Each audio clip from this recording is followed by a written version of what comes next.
నమస్తే, నేను ప్రియాంకారావు. నెయ్యి కల్తీ వ్యవహారంలో హవాలా బయటపడింది. ఇప్పుడు ఈ హవాలా ఎలా చేశారు, ఎక్కడి నుండి ఎక్కడికి మారింది, ఇలాంటి క్వశ్చన్స్ అన్ని రేజ్ అవుతూ అసలు ఈ కింగ్ పిన్ ఎవరు అనే క్వశ్చన్ కూడా ఇప్పుడు రేజ్ అవుతుంది. అంటే ఎప్పటి నుండో ఎవరు లబ్ధిదారుడు, అంతిమ లబ్ధిదారుడు అని అడుగుతూనే ఉన్నప్పటికీ కూడా హవాలా కూడా చేశారు అంటే ఖచ్చితంగా స్ట్రాంగ్ పర్సన్ దీని వెనక ఉండుంటారు అన్న ఒక గట్టి నమ్మకానికి ఇప్పుడు ప్రజలు వచ్చేసారు. మరి దీని గురించి ఈరోజు డిస్కస్ చేద్దాం. మనతో మాట్లాడడానికి సీనియర్ జర్నలిస్ట్ సిఎస్ రావు గారు ఉన్నారు. ఆయన అడిగి తెలుసుకుందాం. నమస్కారం సార్. అంటే ఇప్పటివరకు కల్తీ నెయ్యిలో వచ్చిన డబ్బులు ఎలా మారినాయి అంటే పిఎల్ అకౌంట్లలోకి, వాళ్ళ అకౌంట్లలోకి, లేదంటే ఇలా సినిమాల్లోకి అని మాత్రం మనం చూసాము గోల్డ్ మీద ఇన్వెస్ట్ చేయడం. బట్ ఇప్పుడు హవాలా కూడా చేశారన్న కొత్త అంశం తెర మీదకి వచ్చేప్పటికీ అందరూ ఆశ్చర్యపోతున్నారు. ఖచ్చితంగా హవాలా జరిగిందంటే దీని వెనక స్ట్రాంగ్ పర్సన్ ఉంటారు, ఆయన లేకపోతే ఈ హవాలా సాధ్యం కాదు అనే ఒక ఆలోచనకు వచ్చారు. అసలు ఈ కింగ్ పిన్ ఎవరు అనేది కూడా అడుగుతున్నారు. ఎవరు మనకి లిక్కర్ స్కామ్ లో కింగ్ పిన్ ఎవరు? కసిరెడ్డి. అవును కదా, అందరూ తెలుసు కదా. అది చార్జ్ షీట్ లో పొందుపరిచారు, జైల్లో ఉన్నాడు ఆయన. ఎవరు? లిక్కర్ స్కామ్ లో. Liquor scam. అవును, ఆయన హవాలా చేశాడు, రకరకాలుగా మార్చాడు. సేమ్ అదే తరహాలో, అదే ఫార్ములా తోటి, అదే పందాలో నెయ్యి కల్తీ విషయంలో కూడా జరిగిందని చెప్పి లేటెస్ట్ గా సిట్ అనుమానిస్తూ ఇప్పుడు ఆల్రెడీ లీక్స్ వచ్చినాయి, బయటకు వచ్చినాయి మీడియాలో.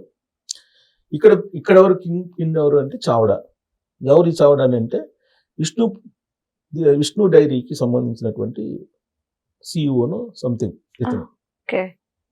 సో ఇతను నెయ్యిని సప్లై చేసింది ఎవరు? బోలేబాబా. ఈ బోలేబాబా దగ్గర నుంచి ఏఆర్ డైరీకి, విష్ణు డైరీకి వచ్చినాయి కదా. సో వచ్చినప్పుడు ఇన్వాయిస్లు రైట్ చేసింది ఇవన్నీ కూడా విష్ణు డైరీకి సంబంధించి. విష్ణు డైరీ సప్లై చేసింది ఎవరికి? తిరుమల తిరుపతి దేవస్థానానికి.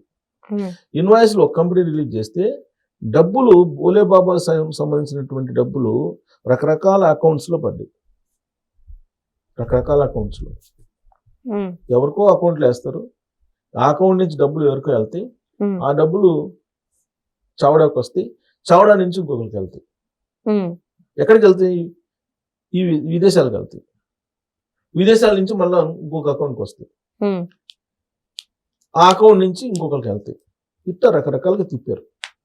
250 కోట్ల రూపాయలు విలువైనటువంటి 60 లక్షల కేజీలకు సంబంధించినటువంటి ఆయిల్, దాన్ని నెయ్యి అనగానే ఆయిల్, పామ్ ఆయిల్, దాన్ని నెయ్యి అని చెప్పి భ్రమింపజేశారు. 2022 నుంచి భ్రమింపజేసి 250 కోట్ల రూపాయలు విలువైనటువంటి కుంభకోణానికి పాల్పడ్డారు. మహా అపచారం చేశారు. తిరుమల వెంకన్న సమక్షంలో ఇదంతా జరిగింది. హవాలా జరిగింది. హవాలా అంటే వేరే దేశానికి పంపించి వేరే దేశం నుంచి ఇక్కడ తీసుకొచ్చుకోవడం కదా. ఇట్లా ఎవరెవరికి ఎంత వెళ్ళింది అనేది ఇప్పుడు ఇన్వెస్టిగేషన్ ఎక్కడ దాకా వచ్చిందంటే, తిరుపతికి సంబంధించినటువంటి చావడా అకౌంట్, తిరుపతిలో విష్ణు డైరీకి సంబంధించి చావడా అకౌంట్లో డబ్బులు పడ్డాయి. అక్కడి నుంచి ఎవరికి పోయినాయి అనేది తెలుసుట్లా సిబిఐ వాళ్ళు. విచిత్రం. తిరుపతి దాకా వచ్చినాయి డబ్బులు, దేశాలన్నీ తిరిగి, అన్ని రాష్ట్రాలు దేశాలన్నీ తిరిగి తిరుపతి దాకా వచ్చినాయి. తిరుపతి నుంచి ఎవరికి చేరినాయి ఆ డబ్బులు, అది బయటపట్ల. అంటే దాని అర్థం ఏంది? సూత్రధారులు కదిలించట్లా ఎవరు, ఓన్లీ పాత్రధారులతోటి గేమ్ ఆడుతున్నారు. సిబిఐ సిట్టు ఎంత పవర్ఫుల్ ఉండాలి? తిరుచానూరుకు సంబంధించినటువంటి ఒక వాచ్మెన్ ఈ కల్తీ నెయ్యికి సంబంధించినటువంటి ట్యాంకర్స్ ని పంపించాడని చెప్పి అతను సస్పెండ్ చేశారు. వాచ్మెన్ ఇంత పెద్ద కుంభకోణంలో, ఇంత పెద్ద ఇష్యూలో, ప్రపంచవ్యాప్తంగా చర్చించుకుంటున్నటువంటి ఈ ఇష్యూలో ఒక వాచ్మెన్ సస్పెండ్ చేశారు. నవ్వరా ఎవరన్నా? ఇంత పెద్ద ఇష్యూలో తిరుచానూరు వాచ్మెన్ అతను కల్తీ నెయ్యి ట్యాంకర్లని పంపించాడు. అతనికి ఏ సంబంధం? వాచ్మెన్ సార్, వాచ్మెన్ వదిలేడు అంటే యజమాని చెప్తానే కదా సార్. అంతే కదా. అతని రోల్ ఎంత? అతను సస్పెండ్ చేశారు. ఎవరినైనా సస్పెండ్ చేశారా ఈ కేసులో? రిటైర్ అయినట్టు ధర్మారెడ్డి ఏమైపోయాడో తెలియదు. వైవి సుబ్బారెడ్డి గారు నాకు తెలియదు అంటే కనీసం ఆయన ఇప్పుడు పయ్యోళ్ళు చెప్పారు నేను చేశానని చెప్పేసి విచారణలోనేమో చెప్పారు. ఎవరు? ధర్మారెడ్డి గారు చెప్పారని చెప్పి వస్తుంది. ఈ క్వాలిటీ కంట్రోల్కి సంబంధించినటువంటి ఆ కమిటీలో ప్రత్యేక ఆహ్వానితుడిగా ఉన్నటువంటి కరుణాకర్ రెడ్డి గారిని మేము అసలు విచారించట్లేదు. అసలు కనీసం వాళ్ళు ఉన్నారు అనేది కూడా వాళ్ళు సిబిఐ వాళ్ళు టచ్ చేయలేనటువంటి పరిస్థితిలో ఉన్నారు. లాస్ట్ వాచ్మెన్ దొరికాడు. అంటే ఎవరో ఒకరిని అరెస్ట్ చేయాలి కాబట్టి చేస్తున్నారా? వాళ్ళు ఎవరైనా పర్లేదు, అరెస్ట్ సస్పెండ్ చేశారు అతన్ని. అదే సస్పెండ్ ఏదైనా కానీ యాక్షన్ తీసుకుంటున్నారు కదా. ఎవరిని అరెస్ట్ చేశారు? ఆడ బోలేబాబాకు సంబంధించి జైలు ఇద్దరు ఉన్నారు, బోలేబాబా డైరీకి సంబంధించి వాళ్ళిద్దరిని అరెస్ట్ చేశారు. ఆ తర్వాత ఆ ట్యాంకర్లు సరఫరా చేసినటువంటి వాళ్ళని ఇద్దరిని చేశారు. ముగ్గురేమో అప్రూవర్స్గా మారారు. అప్రూవర్గా మారారు కాబట్టి వాళ్ళ మీద పెద్ద కేసులు సీరియస్గా ఉండవు. ఎందుకు సైంటిస్టు ఎన్డీఆర్ఐ సైంటిస్టు అప్రూవర్గా మారిపోయాడు, ప్రధానమైనటువంటి సైంటిస్టు. ఆయనే మొత్తం అప్రూవర్గా మారిపోయాడు. మొత్తం సంబంధించినటువంటి కెమికల్స్ ఏమేమి కలిపారు ఏంటి ఇవన్నీ క్లియర్గా ఎక్స్ప్లెయిన్ చేసినటువంటి ఆయన కోర్టులో. అది కూడా ఆయన పేరు సురేంద్రనాథ్ ఏదో ఉంది, ఆయన మొత్తం చెప్పేశాడు. బోలేబాబా డైరీలో ఉద్యోగం ఒక అతను, ఆయన కూడా శైలేష్ పేరు ఉంది అతని పేరు. అతను అప్రూవర్గా మారాడు. అతను ఏం చెప్తున్నాడు, బోలేబాబా డైరీలో ఎలా ఏ కెమికల్స్ ఎక్కడెక్కడి నుంచి మేము తీసుకొచ్చామని చెప్పి అతను చెప్పాడు. తర్వాత ఇంకొక అతను అప్రూవ్గా మారాడు. ట్యాంకర్లో సప్లై చేసిన అతను కూడా అప్రూవ్గా మారాడు. మొత్తం ముగ్గురు అప్రూవ్గా మారారు. కాబట్టి వాళ్ళేమో అరెస్ట్ చేయలేదు. అరెస్ట్ చేసింది ఎవరినంటే ఆ జైన్లు ఇద్దరిని అరెస్ట్ చేశారు, జైన్స్.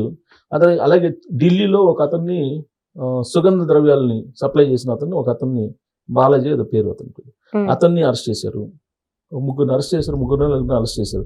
అసలైనటువంటి వాళ్ళని, దీనికి సూత్రధారులు ఎవరు, దీనికి నడిపింది ఎవరు అనే దాని మీద ఇంతవరకు సిబిఐ వాళ్ళు క్లియర్గా షార్ట్ షీట్లో పొందుపరచలేదు.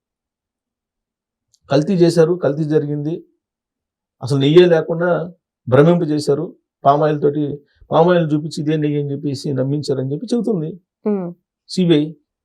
కానీ ఎవరు నమ్మించారు? వాచ్మెన్ నమ్మిస్తాడా?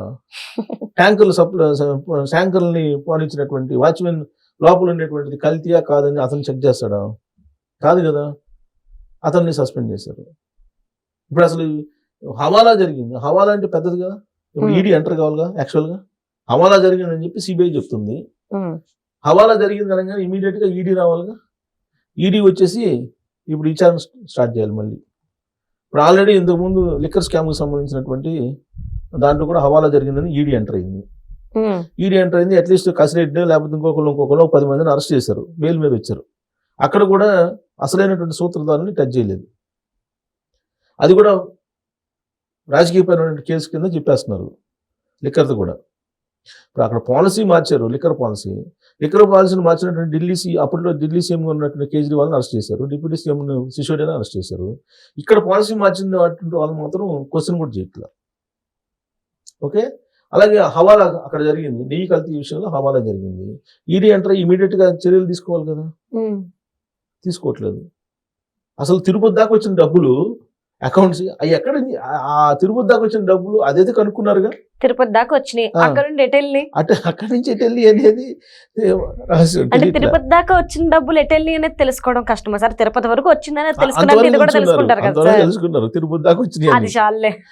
అక్కడి నుంచి ఎటెళ్ళిందని చెప్పట్లా పాపం. అది పరిస్థితి. ఇది నెయ్యి కల్తీ విషయంలో జరిగింది ఏంది అనేది అసలు ఎందుకు చెప్పలేకపోతున్నారు, ఆ ఇన్వెస్టిగేషన్ సంస్థలు ఏం చేస్తున్నాయో అనేది ఇప్పుడు నేషనల్ మీడియా కూడా అది చెప్తుంది.